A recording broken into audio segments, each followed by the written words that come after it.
Hello everyone, welcome to education point chemistry classes. मैं हूं सुमित लुथरा, आपका केमिस्ट्री मेंटोर। और बेटा आज हम स्टार्ट करने वाले हैं इनऑर्गेनिक केमिस्ट्री।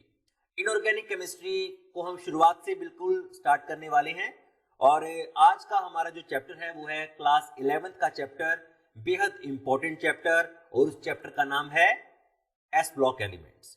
तो भाई एस ब्लॉक एलिमेंट्स क्या हैं, कौन से होते हैं एस ब्लॉक एलिमेंट्स, इनकी प्रॉपर्टीज क्या हैं, इनके रिएक्शंस क्या हैं, इनका नेचर क्या है। इनसे बहुत सारे क्वेश्चंस पूछे जाते हैं नीट के एग्जाम में, आईआईटी में और बोर्ड एग्जाम्स में भी। तो नॉलेज इसकी बड़ी जरूरी है क्योंकि ये हमारे पीरियोडिक टेबल के फर्स्ट 2 ग्रुप्स होते हैं। तो चलिए शुरुआत करते हैं एस ब्लॉक एलिमेंट्स की इंट्रोडक्शन से। तो जैसे कि बेटा हम लोगों को पता है कि हमारा जो पीरियोडिक टेबल है, जैसे कि आपको पता है कि हमारे पास एक पीरियोडिक टेबल है जिसमें हमने 118 एलिमेंट्स को समा के रखा हुआ है। ओके, और इस टेबल की खासियत क्या है कि इस टेबल के अंदर भैया 7 ग्रुप्स होते हैं, 7 पीरियड्स होते हैं बेटा। ठीक है, इस पीरियोडिक टेबल के अंदर 7 पीरियड्स होते हैं, जैसे कि 1 2 3 4 5 6 7। और इसके अलावा और क्या जानते हैं आप पीरियोडिक टेबल के बारे में? हम जानते हैं कि इसके अंदर 18 ग्रुप्स होते हैं, यानी कि 1 2 3 4 5 6 7 8 9 10 11 12 13 14 15 16 17 एंड 18। इसके अलावा और क्या जानते हैं आप पीरियोडिक टेबल के बारे में? कि इसके अंदर भैया 4 ब्लॉक्स होते हैं। बिल्कुल सही जवाब, कि इसके अंदर 4 ब्लॉक्स होते हैं। तो ग्रुप नंबर 1 और 2 जो है वो कंपोज करता है एस ब्लॉक को। जो ग्रुप नंबर 13 to 18 के एलिमेंट्स हैं उन्हें हम पी ब्लॉक में लेकर आते हैं, और जो ग्रुप नंबर 3 से 12 तक के एलिमेंट्स हैं वो डी ब्लॉक कहलाता है, और जो हमारे लेंथेनाइड्स एंड एक्टिनाइड्स हैं ये हमें एफ ब्लॉक देते हैं। तो इस प्रकार से हम क्या करते हैं कि जो हमारा पीरियोडिक टेबल है इसको हम 4 ब्लॉक्स में बांट सकते हैं, क्लासिफाई कर सकते हैं। तो इससे क्या होता है कि अलग अलग एलिमेंट्स की जो नेचर है वो उसके ब्लॉक वाइज हम समझ सकते हैं। तो चलिए बात करते हैं फिलहाल एस ब्लॉक एलिमेंट्स की। एस ब्लॉक एलिमेंट्स जिसमें ग्रुप नंबर 1 और ग्रुप नंबर 2 होता है। ओके, तो अगर मैं इसको देखूं तो इसके अंदर 2 ग्रुप्स हैं।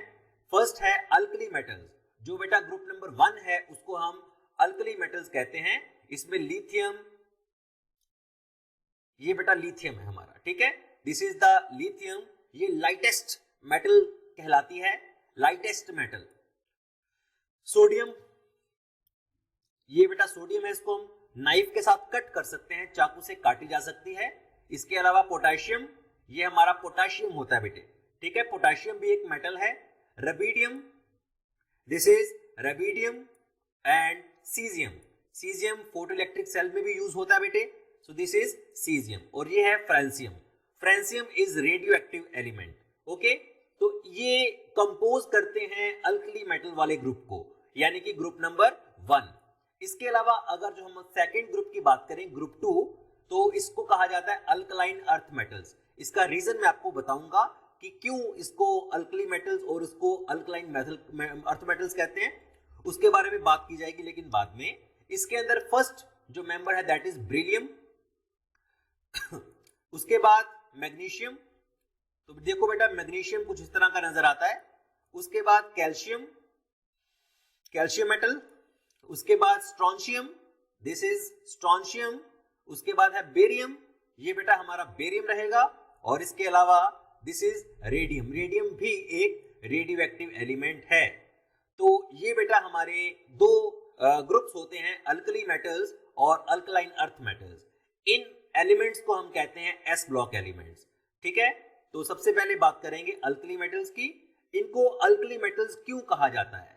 Why these elements are called alkali metals? तो भैया इन्हें अल्कली मेटल्स इसलिए कहा जाता है क्योंकि जब ये वाटर के साथ रिएक्ट करते हैं तो ये हाइड्रोक्साइड बनाते हैं, और वो हाइड्रोक्साइड अल्कलाइन होते हैं नेचर में। अल्कलाइन का माने, अल्कलाइन का मतलब क्या होता है बेटा? बेसिक। ठीक है, तो जब ये वाटर के साथ रिएक्ट करते हैं तो ये क्या बनाएंगे?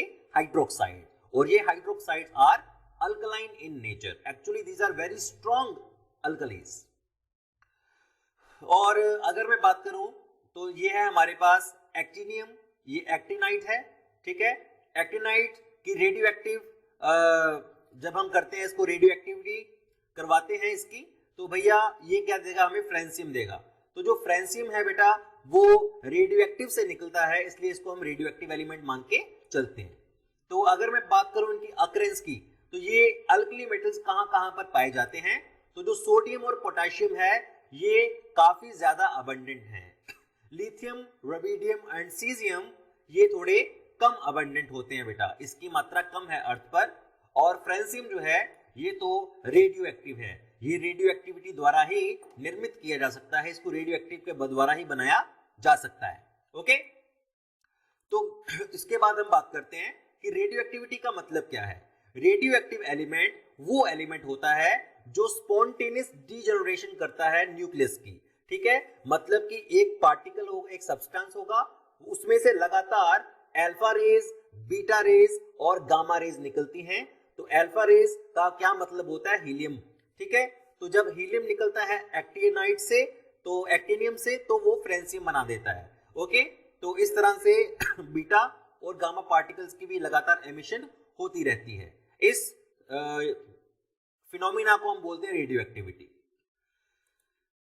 The isotopes of francium are longest lived isotope and has a half-life of 21 minutes. It is formed during the radioactive decay of actinium. तो जैसा कि आप देख पा रहे हैं कि एक्टिनाइट्स जो होते हैं उसमें सबसे पहला हमारा एलिमेंट होता है एक्टिनियम। तो एक्टिनियम की अगर मैं अल्फा रेज उसमें से जब निकली, अल्फा पार्टिकल को रिलीज करने के बाद वो फ्रेंसियम में कन्वर्ट हो जाता है, ठीक है। तो ये है फ्रेंसियम की कहानी। अब हम बात करते हैं इसके बारे में जरूरी कि लिथियम जो है उसकी सिमिलैरिटीज मैग्नीशियम के साथ शो होती है, और इसे हमने डायगोनल रिलेशनशिप में पढ़ रखा है अपने पीरियोडिक टेबल वाले चैप्टर में, कि लिथियम की जो सिमिलैरिटीज हैं प्रॉपर्टीज की वो मैग्नीशियम के साथ शो होंगी, और इसे कहते हैं डायगोनल रिलेशनशिप। तो डायगोनल रिलेशनशिप क्यों होती है, जब हम लेफ्ट टू राइट मूव करते हैं तो साइज डिक्रीज होता है, जब हम अप टू डाउन मूव करते हैं तो साइज इंक्रीज होता है। लेकिन अगर मैं डायगोनली मूव करूंगा तो साइज सेम रहेगा, और अगर साइज सेम रहेगा तो भैया जो प्रॉपर्टी साइज पर डिपेंड करती हैं वो प्रॉपर्टीज इनकी आपस में क्या करेंगी, मैच हो जाएंगी, ठीक है। इसलिए ये देखिए आप कि लिथियम की प्रॉपर्टी मैग्नीशियम के साथ मैच करती है, ब्रिलियम की एल्यूमिनियम के साथ, और बोरोन की सिलिकॉन के साथ, क्योंकि डायगोनली वेरी करने पर साइज जो है वो चेंज नहीं होता है। तो चलिए कुछ सवाल करते हैं इसके बारे में। तो पहला क्वेश्चन है, how many period and groups are in the periodic table. तो भैया जो पीरियड्स हैं वो 7 हैं और जो ग्रुप्स हैं वो 18 हैं, तो हमारा आंसर रहेगा option A. Next question, diagonal relationship क्यों होती है, similarity in atomic size, similarity in atomic radius, similarity in chemical properties, या फिर सिमिलैरिटी इन आयोनिक साइज। तो इसका आंसर है सिमिलैरिटी इन आयोनिक साइज, क्योंकि इसमें आयोनिक रेडियस जो है वो सेम रहता है। लिथियम किसके साथ डायगोनल रिलेशनशिप शो करता है, तो इसका आंसर रहेगा भाई ए, मैग्नीशियम। अगला क्वेश्चन, अल्कली मेटल्स किस के साथ बिलोंग करते हैं, एस ब्लॉक के साथ बिलोंग करते हैं, या पी, या डी, या एफ। तो इसका आंसर है ये एस ब्लॉक के साथ बिलोंग करते हैं, ठीक है।